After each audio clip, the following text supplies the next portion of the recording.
Hello and welcome to this lecture. पिछले lecture के अंदर हमने देखा था फंक्शन का कंसेप्ट क्या था और उसके बाद टाइप्स ऑफ फंक्शन हमने स्टार्ट किए थे। ठीक है, हमने टोटल 4 टाइप्स देखे थे कि टोटल हमारे पास 4 टाइप्स के फंक्शन होते थे। फर्स्ट था हमारे पास TNRN, दूसरा था TSRN, उसी तरह से बाकी के 2 थे TNRS और TSRS।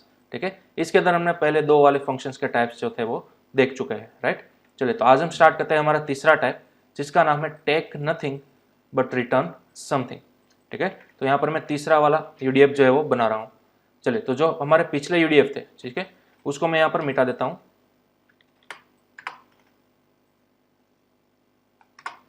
ओके, चलिए अब मुझे कौन से टाइप का बताना है, टेक नथिंग। यानी कि सपोज मैंने कोई एक एग्जाम्पल, कोई पर्सन को कॉल किया इस तरह से, राज। ठीक है, अब हम सभी को मालूम पड़ चुका है कि टेक नथिंग होता है, यानी कि हमें यहाँ पर ब्रैकेट्स में से कोई भी किसी भी टाइप का डेटा पास आउट नहीं करना होता। ठीक है, ब्रैकेट्स को टोटली हमें क्या रखना होता है, एम्प्टी रखना होता है। ठीक है, तो ये हमारा हो गया टेक नथिंग। उसके बाद आ रहा है रिटर्न समथिंग। अब ये हमारे लिए नया है। तो चलिए, सबसे पहले मैंने फंक्शन को कॉल किया, लेकिन मैं फंक्शन को तभी कॉल कर सकूंगा जब हमारे पास वो यूडीएफ बना हुआ होगा। राइट, तो हमें इस तरह से पहले तो बना लेना है अपना कस्टम फंक्शन। ओके, अब राज को मैंने कॉल किया तो राज यहाँ पर कॉल हो गया। अब इसके अंदर मौजूद जितने भी स्टेटमेंट हो गए वो आपके एग्जीक्यूट हो जाएंगे। राइट, अब सपोज यहाँ पर मैं क्या करूंगा, जैसे ही मैंने राज को कॉल किया, मुझे 2 नंबर का सम मिलना चाहिए। ठीक है, फॉर एग्जाम्पल मैं यहीं पर 2 वेरिएबल बनाऊंगा, ए एंड बी, दोनों के अंदर कोई वैल्यू मैंने इनिशियलाइज कर दी। ठीक है, इस तरह से अब मैं यहाँ पर क्या करवाऊंगा, इन दोनों का सम करवाऊंगा, ए प्लस बी। लेकिन अब इन दोनों को मैं प्रिंट नहीं करूंगा बल्कि रिटर्न करूंगा। तो आप डायरेक्टली यहाँ पर लिख सकते हो इस तरह से, रिटर्न। ठीक है, अब देखिए हमारे पास नया कीवर्ड आया है, रिटर्न। क्यों? क्योंकि हमारा यूडीएफ का क्या टाइप क्या था, रिटर्न समथिंग। यानी कि अब तक हम पढ़ चुके थे रिटर्न नथिंग, उसके अंदर क्या होता था, हम यहाँ पर ओनली एंड ओनली प्रिंट करवाते थे। हाँ, ऑपरेशन आप कोई भी कर सकते हो, फॉर लूप घुमा सकते हो, लॉजिकल स्टेटमेंट इफ एल्स घुमा सकते हो। राइट, लेकिन आप यहाँ पर कुछ भी रिटर्न अभी तक नहीं करवाते थे। ठीक है, लेकिन अब मुझे क्या करना है, रिटर्न करना है। तो कोई भी वैल्यू अगर आपको इस फंक्शन की बॉडी में से बाहर रिटर्न करनी हो, बाहर भेजनी हो, किस जगह पर, जहां पर वो कॉल हुआ है वहां पर। ठीक है, तो वहां तक भेजने के लिए आपको कीवर्ड का यूज करना है रिटर्न। रिटर्न, और उसके बाद आपको लिखना है कि आप क्या भेजना चाहते हो। क्या आप सिर्फ ए भेजना चाहते हो यानी कि 4, तो आपको यहाँ पर सिर्फ लिखना होगा ए। क्या आप सिर्फ बी भेजना चाहते हो तो आपको लिखना होगा यहाँ पर बी। क्या आप यहाँ पर कोई डायरेक्टली वैल्यू भेजना चाहते हो, फॉर एग्जाम्पल 55, तो आप डायरेक्टली इस तरह से भी लिख सकते हो 55। ठीक है, लेकिन हमें तो क्या भेजना था, इन दोनों का सम, ए और बी का सम भेजना था, इसलिए मैंने यहाँ पर लिख दिया ए प्लस बी। ठीक है, तो अब इन दोनों का सम क्या होगा, 4 + 3 7। तो हमने यहाँ पर इनडायरेक्टली रिटर्न क्या कराया हुआ है, 7। ओके, अब देखिए कंपाइल करके हम रन करेंगे प्रोग्राम को। तो यहाँ पर जैसे मैंने कंपाइल एंड रन किया फाइल को, मेरा आउटपुट नहीं आएगा। ठीक है, मेरा आउटपुट टोटली एम्प्टी आएगा। क्यों? क्योंकि हमने कहीं पर भी फिलहाल प्रिंट नहीं किया हुआ। ठीक है, इस वजह से देखिए, सबसे पहले तो प्रोग्राम जैसे ही हमने स्टार्ट किया, आपको यहाँ पर void main एग्जीक्यूट होगा मिलेगा। ठीक है, उसके अंदर आपने एक ही लाइन लिखी है, राज, यानी कि आप फंक्शन को कॉल करा रहे हो। अब जैसे ही फंक्शन को कॉल करोगे आप, उसके अंदर मौजूद each and every line step by step run होना स्टार्ट हो जाएंगी। ठीक है, अब यहाँ पर आया रिटर्न। अब रिटर्न क्या करवा रहे हो आप, दोनों का सम, यानी कि इनडायरेक्टली यहाँ पर लाइन क्या बन रही है, रिटर्न 7। ठीक है, इस तरह से बन रही है लाइन। ओके, अब अगर मैं भी आपको याद होगा तो प्रीवियस लेक्चर के अंदर मैंने कहा था कि जब भी फंक्शन की बॉडी के अंदर रिटर्न वाली कोई भी स्टेटमेंट नहीं आती, तब आप यहाँ पर पूरे फंक्शन का डेटा टाइप क्या मेंशन करते थे, void। ठीक है, लेकिन अब हमें void मेंशन नहीं करना है। अब हमें क्या मेंशन करना है, जो भी आप वैल्यू रिटर्न करा रहे हो ना, उस वैल्यू का डेटा टाइप आपको यहाँ पर मेंशन करना है। तो देखिए, आप रिटर्न क्या करा रहे हो, a + b, यानी कि इनडायरेक्टली आप क्या रिटर्न करवा रहे हो, 7। ठीक है, तो 7 का डेटा टाइप क्या आएगा, ऑब्वियसली इंटीजर आएगा। तो इसलिए हमें यहाँ पर void नहीं बल्कि लिखना होगा इंटीजर, इस तरह से।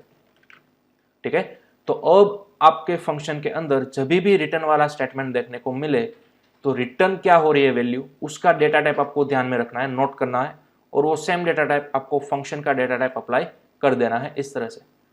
ओके, चलिए अब मैंने सेव किया। अब देखिए, कंपाइलर ने फंक्शन तो कॉल कर दिया, ठीक है, रिटर्न भी करवा दी वैल्यू। अब क्वेश्चन है कि ये रिटर्न हो चुकी है 7 वैल्यू, वो कहाँ पर रिटर्न हो गई है। तो देखिए, जब भी आप फंक्शन को कॉल करते हो, ठीक है, तो उसी वक्त ये जो रिटर्न वाली वैल्यू है ना, वो यहाँ पर वापस आ जाती है। जहाँ पर आपको फंक्शन ने कॉल किया था, वहीं पर वो 7 वैल्यूज वापस आ जाती है। आपने राज को कॉल किया था, ठीक है। अब राज ने क्या कहा, राज ने आपको 7 वैल्यू पास कर दी, सेंड कर दी बैक, ठीक है। तो 7 अभी रिटर्न होकर मेन के अंदर आ जाएगी और कहाँ पर रिप्लेस हो जाएगी, यहाँ पर जहाँ पर आपने राज लिखा था ना वहाँ पर आ जाएगा 7, इस तरह से, ठीक है। कंफ्यूज मत होएगा, देखिएगा जब भी आपने फंक्शन को कॉल किया, ओके, तो कंपाइलर ने फंक्शन की each and every line execute करनी स्टार्ट कर दी। लास्ट में आया return a plus B, return यानी कि वापस भेजना, किस जगह पर वो वापस भेजेगा a प्लस बी की वैल्यू, जहां पर उन्होंने कॉल किया है। तो यहाँ पर आपने राज को कॉल किया था, तो a प्लस बी की वैल्यू वहीं पर आपको रिटर्न होकर मिल जाएगी, यहाँ पर 7, ठीक है।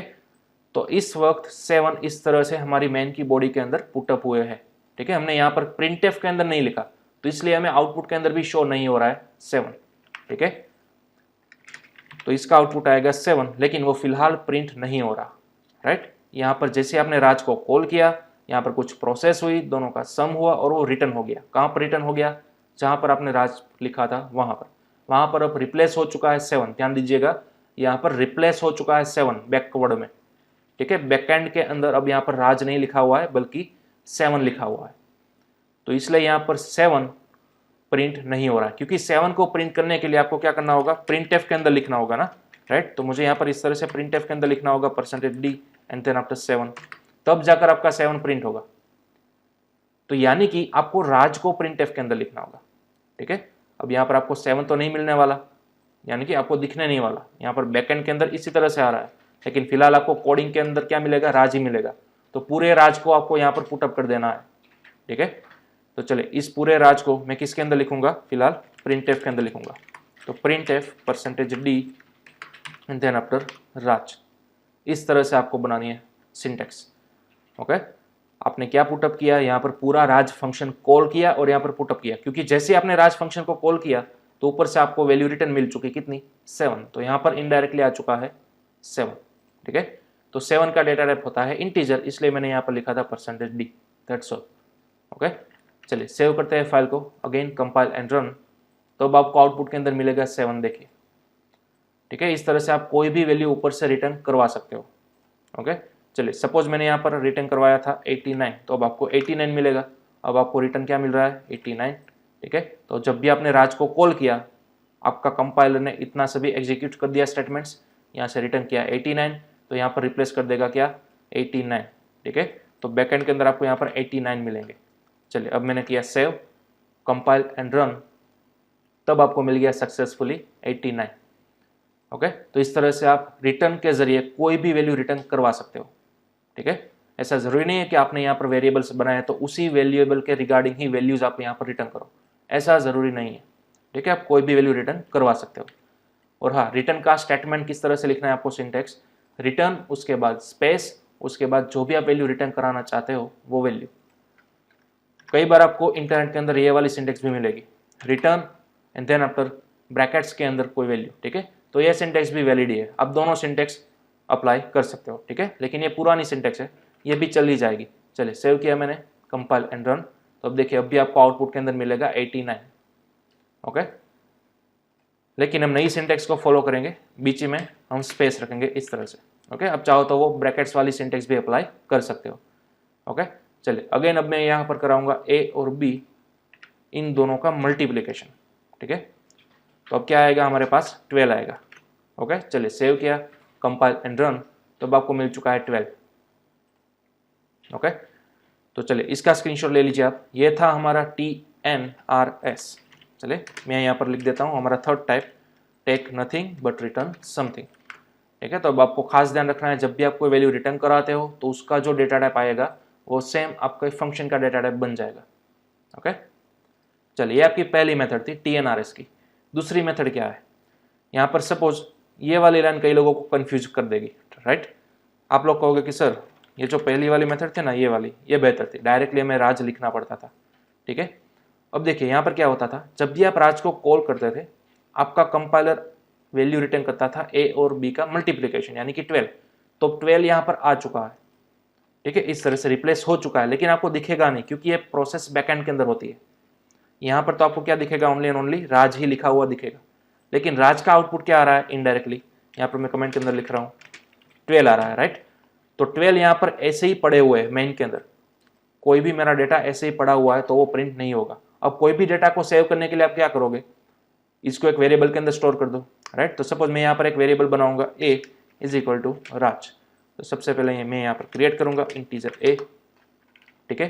तो अब देखिए राज की जो वैल्यू आ रही थी ऊपर से कितनी 12, ठीक है, ऊपर से उन्होंने रिटर्न किया 12, तो यहाँ पर रिप्लेस हो गया 12। अब 12 को मैंने इक्वल टू की मदद से a के अंदर असाइन कर दिया, ठीक है। तो अब 12 किसके अंदर हो गया स्टोर, a के अंदर। तो सिंपल है, अब मुझे किसको प्रिंट कराना है, a को प्रिंट कराना है, ठीक है। तो मैं यहाँ पर लिखूंगा %d and then after a, ठीक है। चलिए यहाँ पर हम लिख देते हैं /n।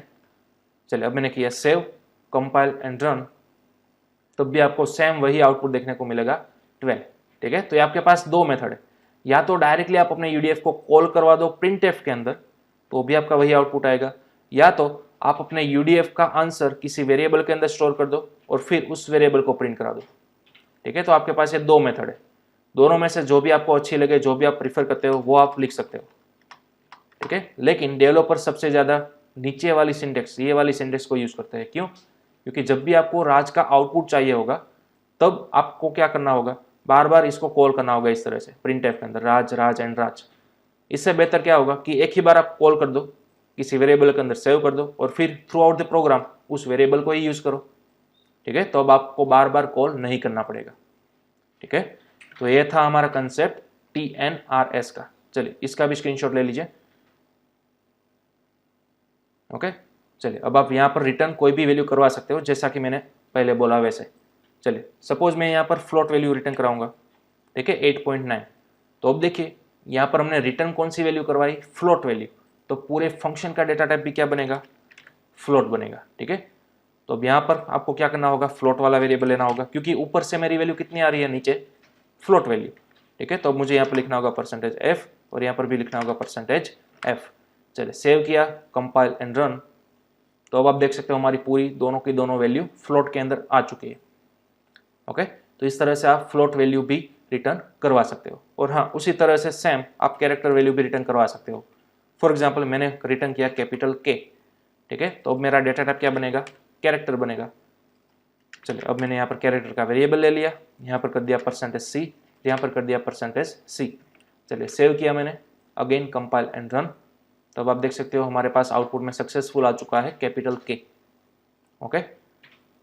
तो डजंट मैटर कि आप यहाँ पर क्या करवा रहे हो, कौन से ऑपरेशंस करवा रहे हो, ओनली मैटर्स इज आप रिटर्न क्या करवा रहे हो, क्योंकि जो भी आप रिटर्न करवाओगे उसी का डेटा टाइप आपके फंक्शन का डेटा टाइप बनेगा, ठीक है। और उसी के अकॉर्डिंग आपको नीचे फॉर्मेट स्पेसिफायर्स का यूज करना है और उसी टाइप का वेरिएबल बनाना है, ओके। तो ये चीज़ आपको खास ध्यान में रखनी होगी, ठीक है। तो ये था हमारा तीसरा type, take nothing return something. Again हम वर्ड को समझेंगे। टेक नथिंग यानी कि जब भी आप फंक्शन को कॉल करते हो आपको ब्रैकेट्स के अंदर कुछ भी टेक नहीं करवाना, कोई भी टाइप का डेटा टेक नहीं करवाना। और दूसरा वर्ड रिटर्न समथिंग यानी कि अब आपका फंक्शन जब आप कॉल करोगे तब कुछ रिटर्न करता होगा, ठीक है। अब यहाँ पर कोई प्रिंटएफ नहीं किया मैंने, सिंपल रिटर्न किया, क्योंकि अब ये वैल्यू रिटर्न होगी, कहाँ पर रिटर्न होगी, नीचे। जब आपने उसको कॉल किया था तब उस जगह पर वो रिटर्न हो जाएगी, और तब हमने नीचे लिखा है प्रिंटएफ, ठीक है। ऊपर तो हमने सिर्फ क्या करवाया, रिटर्न करवाया, ओके। तो ये था आपका तीसरा टाइप TNRS, ओके। चलिए अब लास्ट टाइप है हमारा टेक समथिंग रिटर्न समथिंग, यानी कि TSRS। अब आप समझ ही चुके होंगे, टेक समथिंग यानी कि जब भी आप फंक्शन को कॉल करवाओगे आपको ब्रैकेट्स के अंदर कुछ डेटा पास करना होगा, राइट। रिटर्न समथिंग यानी कि अब आपको कोई ना कोई वैल्यू रिटर्न भी करवानी होगी, ठीक है। तो चलिए अब मैं यहाँ पर चौथा डेटा टाइप लिखता हूँ TSRS। चलिए फॉर एग्जाम्पल मैं एक फंक्शन बनाऊंगा जो कि मुझे स्क्वायर रिटर्न करके देगा, ठीक है। तो फॉर एग्जाम्पल मैं उस फंक्शन का नाम रखूंगा SQR, इस तरह से। तो SQR को मैंने कॉल किया तो सबसे पहले यहाँ पर बना भी होना चाहिए, राइट, इस तरह से। चलिए अब हम क्या करेंगे, टेक समथिंग यानी कि अब मुझे कुछ डेटा यहाँ पर पास करना होगा। सपोज मुझे 5 का स्क्वायर कितना चाहिए वो मुझे फाइंड करना है, तो मैंने यहाँ पर डेटा पास कर दिया 5, ठीक है। SQR उसके अंदर मैंने एक आर्ग्यूमेंट पास कर दी 5, तो जितनी आर्ग्यूमेंट मैंने पास की ऊपर इतनी आर्ग्यूमेंट मुझे क्या करनी होगी, कैच करनी होगी, ठीक है। फॉर एग्जाम्पल इंटीजर n के अंदर मैंने ये जो 5 है वो कैच कर लिया, ओके। अब यहाँ पर क्या करना है, मुझे रिटर्न समथिंग करना है, यानी कि कुछ ना कुछ तो आपको कंपलसरी रिटर्न करना ही होगा। तो चलिए सबसे पहले मैं यहाँ पर रिटर्न करूंगा। हाँ, मेरा गोल क्या था, अगेन जो भी मैं डेटा पास करूँ उसका मुझे स्क्वायर चाहिए था, ठीक है। तो स्क्वायर फाइंड करने के लिए सिंपल फॉर्मूला है n इंटू एन। ठीक है, जो भी नंबर है उसको अपने आप से ही मल्टीप्लाई कर दो तो वो आपको क्या दे देगा, स्क्वायर दे देगा। ठीक है, चलिए अब मैंने रिटर्न क्या करवाया, n इंटू एन, यानी कि इंटीजर इंटू इंटीजर, यानी कि इसका आउटपुट क्या आएगा, इंटीजर ही आएगा। राइट, चलिए समझते हैं किस तरह से। यहाँ पर नीचे से मैंने 5 किया पास, तो यहाँ पर n के अंदर क्या आ गया, अब 5 आ गया। ठीक है, तो अब यहाँ पर क्या हो रहा है, रिटर्न, चलिए वो मैं लिख देता हूँ, रिटर्न n इंटू एन यानी कि 5 इंटू 5। ठीक है, तो 5 इंटू 5 क्या रिटर्न होगा, 25। तो इनडायरेक्टली आप इंटीजर वैल्यू रिटर्न करवा रहे हो। राइट, तो अब आपका पूरे फंक्शन का डेटा टाइप भी क्या बनेगा, इंटीजर बनेगा।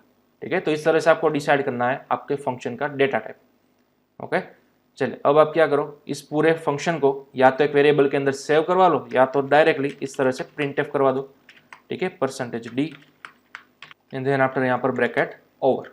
ठीक है, तो चलिए अब मैंने सेव किया, कंपाइल एंड रन, तो अब आप देख सकते हो हमें आउटपुट सक्सेसफुल मिल चुका है 25। ठीक है, तो इस तरह से आप अपना कस्टम फंक्शन बना सकते हो TSRS की मदद से।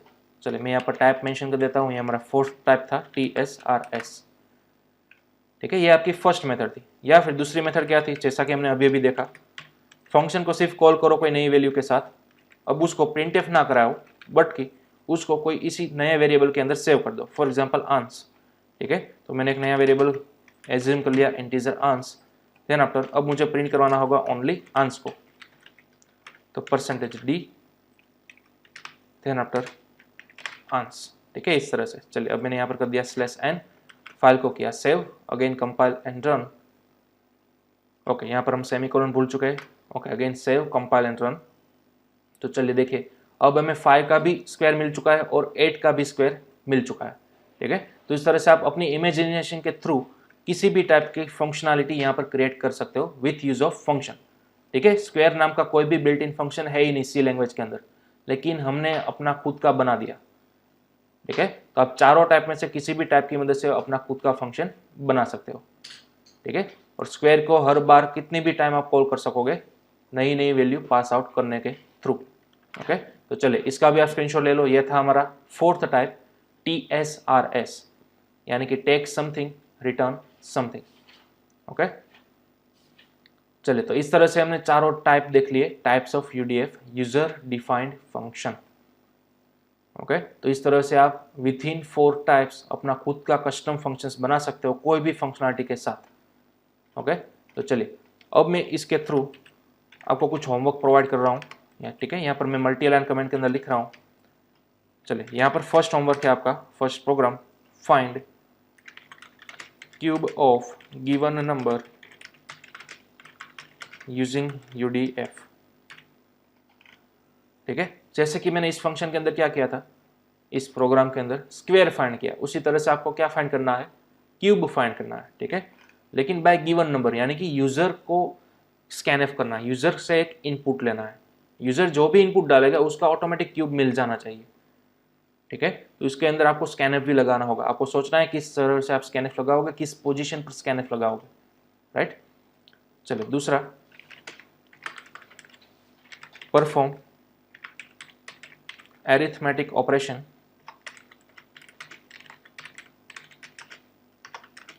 Using switch case and UDF।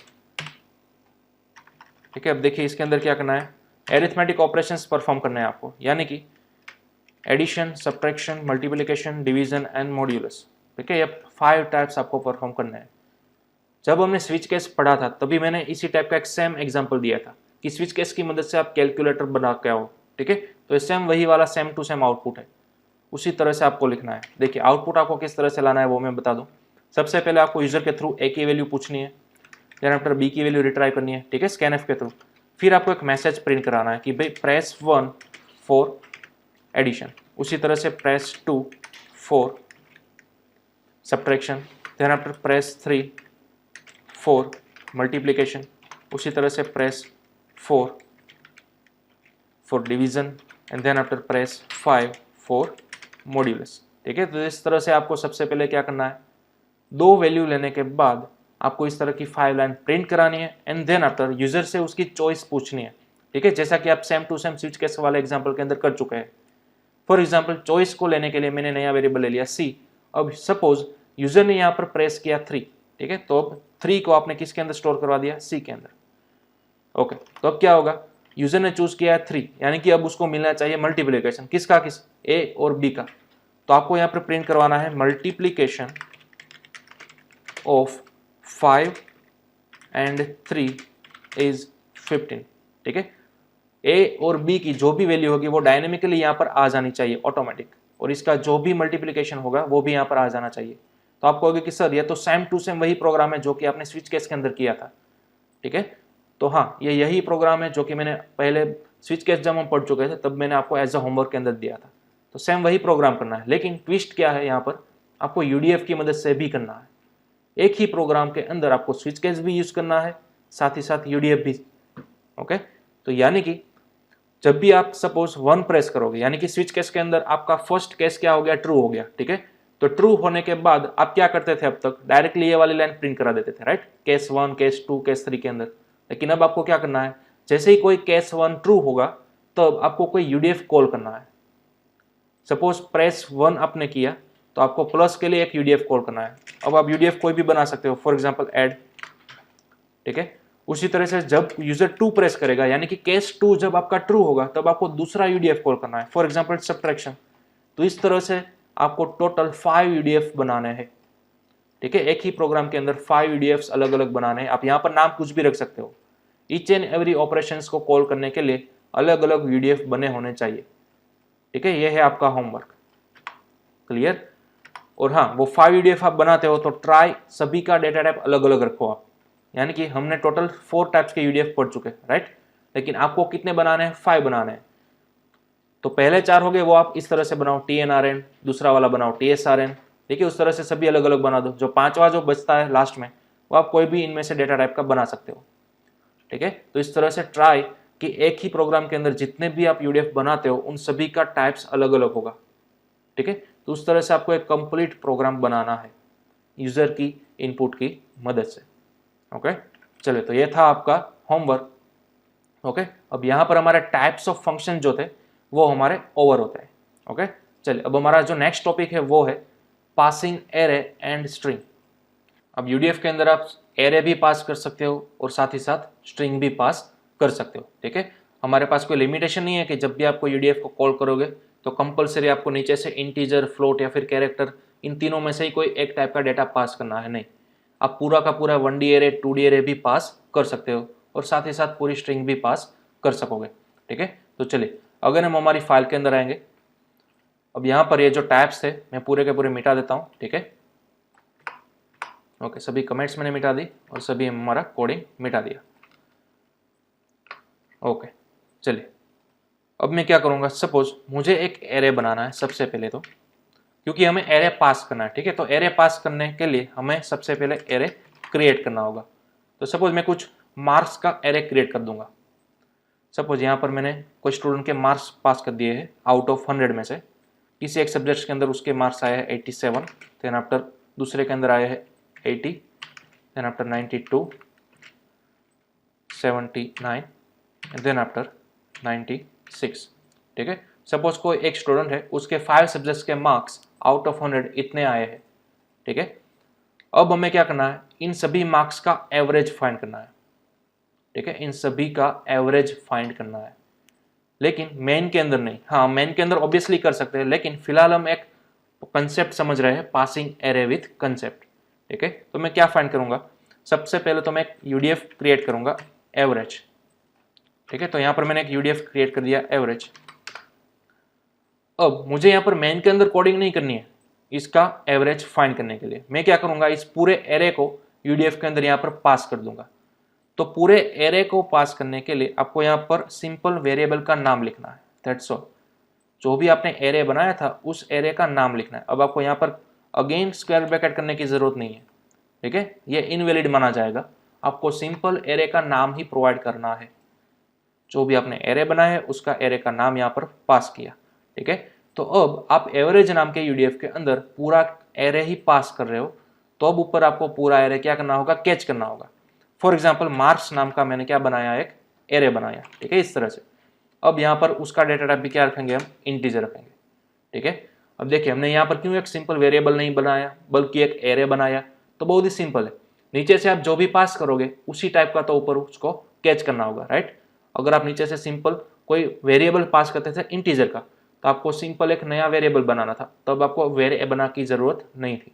लेकिन जब भी आप कोई एरे बनाकर पूरे एरे को पास करोगे तो ऊपर आपको कंप्लीटली उस एरे को ही स्टोर करना होगा, उसके अंदर ही कैच करना होगा। तो इसलिए हमें यहाँ पर सिंपल वेरिएबल नहीं चाहिए था बल्कि एक एरे चाहिए था, इसलिए मैंने यहाँ पर स्क्वायर ब्रैकेट डिनोट किए, राइट। वो उस एरे का डेटा टाइप हम क्या रखेंगे, इंटीजर। क्यों? क्योंकि नीचे से जो आपने एरे पास किया है उसका डेटा टाइप है इंटीजर, इसलिए ऊपर भी हमें रखना होगा इंटीजर।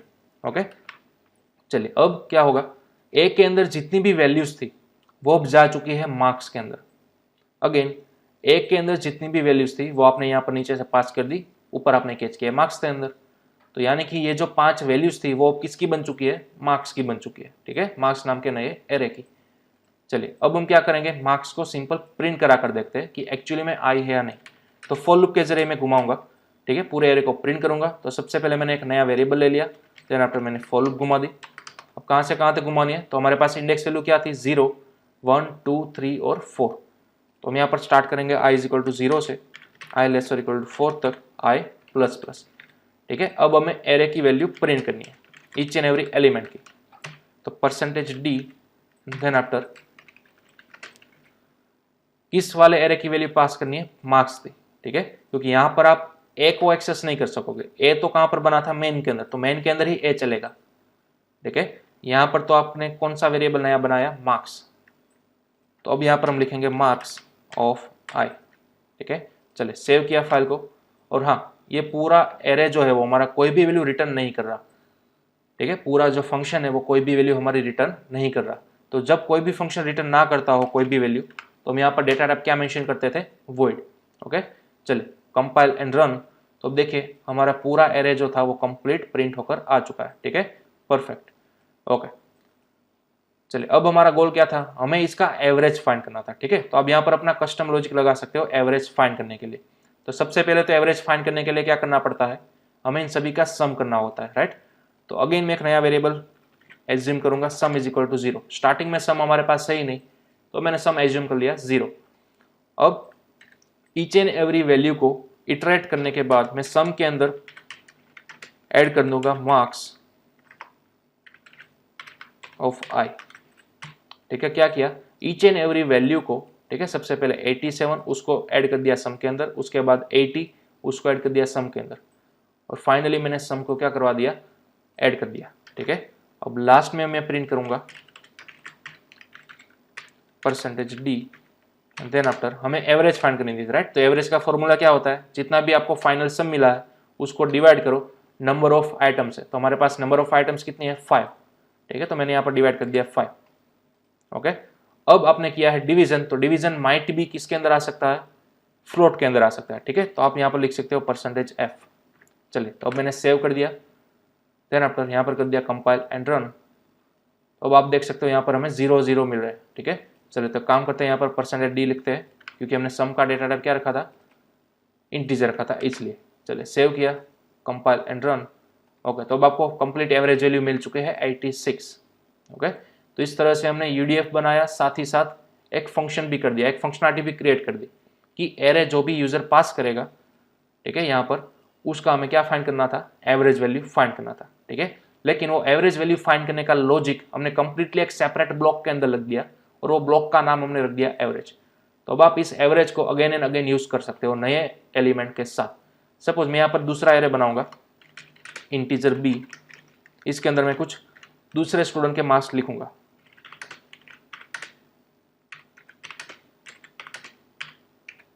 ठीक है। इस तरह से मैंने अब क्या लिख दिया, कोई दूसरे स्टूडेंट्स के मार्क्स मेंशन कर दिए। अब मुझे उसका भी एवरेज फाइंड करना है, तो मैं अगेन एवरेज फंक्शन का यूज करूंगा। सिंपल मुझे यहाँ पर दूसरे एरे का नाम पास कर देना है b, ठीक है। चलिए अब यहाँ पर मैं लिख देता हूँ /n। चलिए सेव करते हैं, कंपाइल एंड रन। तो अब आप देखिए फर्स्ट स्टूडेंट की एवरेज वैल्यू क्या आई, 86। उसी तरह से दूसरे स्टूडेंट की एवरेज वैल्यू क्या आई, 84, ठीक है। तो यह है आपका बेनिफिट फंक्शन बनाने का। आपको सिंपल एरे बना देना है सबसे पहले, फिर चाहे तो आप इस तरह से मैन्युअली बनाओ या फिर यूजर के थ्रू ले लो, ठीक है, स्कैनएफ के थ्रू, वो भी हम पढ़ चुके थे एरे के अंदर। यानी कि ओवर एंड ऑल कितने भी एरे हो आपके पास, आप एवरेज फंक्शन का यूज करके ईच एंड एवरी एरे का क्या फाइंड कर सकते हो, एवरेज वैल्यू फाइंड कर सकते हो। ठीक है, तो इस तरह से आप फंक्शन के अंदर एरे को पास करते थे। तो चलिए इसी को बोलते थे पासिंग एन एरे। ठीक है, यहाँ पर जो हमने प्रोसीजर की है, यानी कि फंक्शन को कॉल किया लेकिन काउंट्स के अंदर कोई ऑर्डिनरी वेरिएबल पास नहीं किया, पूरा का पूरा एरे पास कर दिया, तो इसी मेथड को बोला जाता है पासिंग एन एरे। ठीक है, तो जैसे आप नीचे से पास करोगे आपको यहाँ पर कैच करना होगा। ठीक है, और यहाँ पर कैच करते वक्त कभी भी आपको यहाँ पर लिमिट देनी है या फिर नहीं देनी है, इसकी फिक्र नहीं करनी है। ठीक है, आप यहाँ पर टोटली एम्प्टी रख सकते हो क्योंकि नीचे से ऑलरेडी आपका एरे आ ही रहा है यहाँ पर। ठीक है, चलिए इसका आप स्क्रीनशॉट ले लो। ये था आपका पासिंग एन एरे, और उसी तरह से अब हम आगे बढ़ेंगे पासिंग अ स्ट्रिंग की तरफ। ठीक है, तो चलिए अब मैं इस पूरे को मिटा देता हूँ। ओके, अब हमें कंसेप्ट अप्लाई करना है passing a string to a function. तो सबसे पहले हमारे पास स्ट्रिंग होनी चाहिए। ठीक है, तो मैं डायरेक्टली कोई स्ट्रिंग बना देता हूँ। For example name is equal to, मैं यहाँ पर मैन्युअली बना रहा हूँ। ठीक है, आप चाहे तो गेटस के थ्रू, यूजर के थ्रू भी ले सकते हो। सपोज यहाँ पर मेरे पास एक स्ट्रिंग है रेड एंड वाइट। ठीक है, इस तरह से मैंने एक स्ट्रिंग बना दी। ओके, अब हमें क्या करना है, सिंपल इस स्ट्रिंग को एक यूडीएफ के अंदर पास करना है। तो फॉर एग्जांपल उस यूडीएफ का नाम आप कुछ भी रख सकते हो, फॉर एग्जांपल माई फंक। ठीक है, इस तरह से माई फंक्शन का शॉर्ट फॉर्म मैंने रख दिया। अब आपको क्या करना है, सिंपल इसको यहाँ पर पास कर देना है। जो आपकी स्ट्रिंग बनाई है उसको आपने कर दिया यहाँ पर पास। ओके, लेकिन सबसे पहले ये वाले नाम का फंक्शन यहाँ पर होना चाहिए, माई फंक। अब आपने नीचे से पास की है स्ट्रिंग, तो आप पर ऊपर आपको कैच भी करना होगा स्ट्रिंग के अंदर। ठीक है, तो सबसे पहले यहाँ तो आप स्ट्रिंग बनाओ कोई भी, इस तरह से नाम रख दिया मैंने एन। तो अब नेम की जो वैल्यू थी रेड एंड वाइट, वो आपने यहाँ पर पास कर दी, यहाँ पर ऊपर कैच कर ली एन के अंदर। ठीक है, तो अब आप यहाँ पर एन को कंप्लीटली प्रिंट करवा सकते हो। चलिए, तो मैंने यहाँ पर प्रिंट एफ कर दिया %s and then after N. ठीक है, पूरे फंक्शन में से कोई भी वैल्यू रिटर्न नहीं हो रही है, तो आप यहाँ पर सिंपली लिख सकते हो वॉइड। ओके, चलिए सेव किया एंड रन। तब आप देख सकते हो हमें कंप्लीट आउटपुट मिल चुका है रेड एंड वाइट। ओके, फिर आप इस स्ट्रिंग के साथ कोई भी मॉडिफिकेशन भी कर सकते हो, str, lwr, upr, string copy, whatever.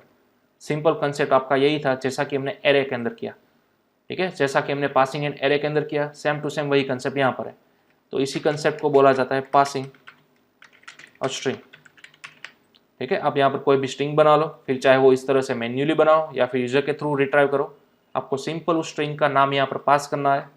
तो ऊपर आपको स्ट्रिंग को स्ट्रिंग के अंदर ही कैच करना है, यहाँ नाम यहाँ पर कुछ भी रख सकते हो। ओके, चलिए तो इसका भी आप स्क्रीनशॉट ले लो। ये था आपका पासिंग अ स्ट्रिंग कंसेप्ट। यहाँ पर आप अगेन मैं रिपीट करूँगा, कोई भी टाइप का लॉजिक अप्लाई कर सकते हो। मैंने सिंपल यहाँ पर डेमोन्स्ट्रेशन पर्पस के लिए सिर्फ आपको प्रिंट करके ही बताया है। ओके, चलिए तो ये था हमारा बाकी के दो concept, passing a string and passing a array. ठीक है, तो अब ये भी हमारा कंसेप्ट ओवर हो चुका है। ओके, अब नेक्स्ट लेक्चर के अंदर हम देखते हैं रिकर्जन और नेस्टेड फंक्शन। ठीक है, लेकिन तब तक मैंने जो आपको ये दो एग्जाम्पल दिए हैं होमवर्क के अंदर, ठीक है, वो आपको कंप्लीटली कर आना है। ओके।